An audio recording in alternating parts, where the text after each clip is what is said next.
yéene kaay yeeg Mamadou Mouhamed Ndiaye. jërë ngeen jëf xaayaan ku dégg séeréer na ko ñëpp déggandoo bàkk ko dégg jottali ko sa morom état d'urgence couvre-feu moo am ci réew mi Sud Quotidien xëy jukki ñaari baat yooyu ci xëtamu njëkk xamal ñu ne njiit réew mi Macky Sall moo doon waxtaan démb ak askanu Sénégal doon wax ak ñoom ci jàngoro coronavirus beeg fi mu toll ci réew mi wax it misiri état bu Sénégal jël ngir jëli fi coronavirus bi journal bi nañu fa ñu doon jox ak doon ko séentu yegg nañu fa président Macky Sall teg na état d'urgence ci réew mi teg na fii couvre-feu ci réew mi l'observateur nañu Macky soobu na ci guerre sur mesure maanaam def na ko tuba yi paate képp ci bolle ci dogal yi mu jël ba siiwal ko démb bokk na ci état d'urgence fépp ci réew mi couvre-feu ci Sénégal bés bu nekk 8 heures ci ngoon ba 6 heures ci suba juróom fukki milliards ngir jàppale ko askan wi ci dund lémp bu toll ci ñaari téeméeri milliards yu ñuy baal entreprise yi ci réew mi hôtel yi ci réew mi ñu wiide leen jox leen fajkat yi ngir ñu dugal fa ñi ñuy surveiller la Sénégal nañu président Macky Sall caaxaanul ngànnaay lu mag lu diis la génne fas yéene jàmmaarloog noon bi ci suñu biir mu di Covid-19 bi moo waral mu xam ne junni milliards yu ñu fas yéene dugal ci xeex bi Vox Populi nañu jëfee na état d'urgence be couvre-feu gi ñu doon laam-laamee ci réew mi léegi bés bu nekk 8 heures ci ngoon ba 6 heures ci suba nee nañu askan wi yëpp nañu toog seen kër wax na it ne bu ñu bàyyee suñu bakkan ak virus bi waaye it bu ñu bàyyee virus bi ak bakkanam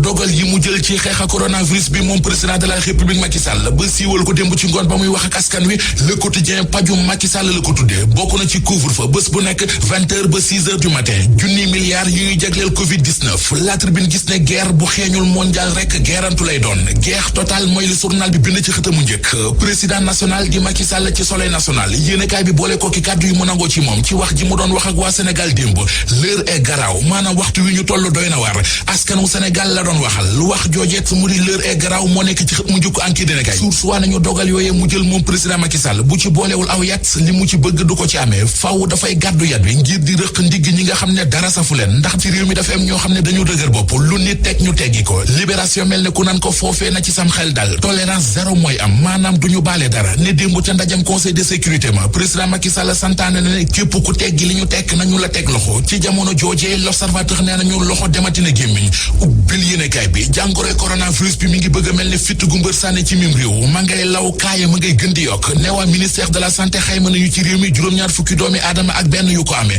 juróom-ñaar fukk ak juróom-ñeent lañu woon ñu faj juróom-ñett ya mu def 71 cas yu nekk ci traitement ci diggante Ndakaaru Touba ak Ziguinchor ci juróom-ñett yooyee ñu faj ba ñu wér l'observateur mi ngi ñuy xamal ne moodu ba woon ca Touba ci la bokk coronavirus beeg tolluwaayam ci réew mi l'observateur mi ngi ñuy xamal ne Tëngéej am na ñaari cas Ziguinchor am ñetti cas libération nañu Thiès moom yegg na ci juróom-ñaari cas ci diirub ñaari fan maanaam 48 heures ca Kaolack it am na fa ñaari famille yu ñu fa quarantaine ngir di xool ndax dañoo corona am déet Vox Populi nañu coronavirus bi mi ngi bëgg a dajal réew mi yegg na ca Mbaaw ca Yëmbal ca Géejawaay ci Rufisque Touba Mbour Thiès Popenguine Ndar ak Ziguinchor am na yeneen fukki cas ak ñaar yu ci dolleeku démb Sénégal mi ngi léegi ci 71 cas Sud Quotidien dëggal ko ba tegal ñu ci ne ba coronavirus bi duggee ci réew mi ak léegi bilan démb bi mooy bilan bi gën a diis 12 cas négatif wex xatt la def kaddu yu mel ne xamee le sous-préfet bu Ndaam yëkkati ci xët mu njëkk Source A Mansour Diallo nee na bépp moodu bu ñibbisi toog këram ak feebaram ba wàllu ko ak njabootam kookee na jàpp ne criminel bu mag la palaasam mooy ca kanamu procureur bi. Savon de Marseille Alfay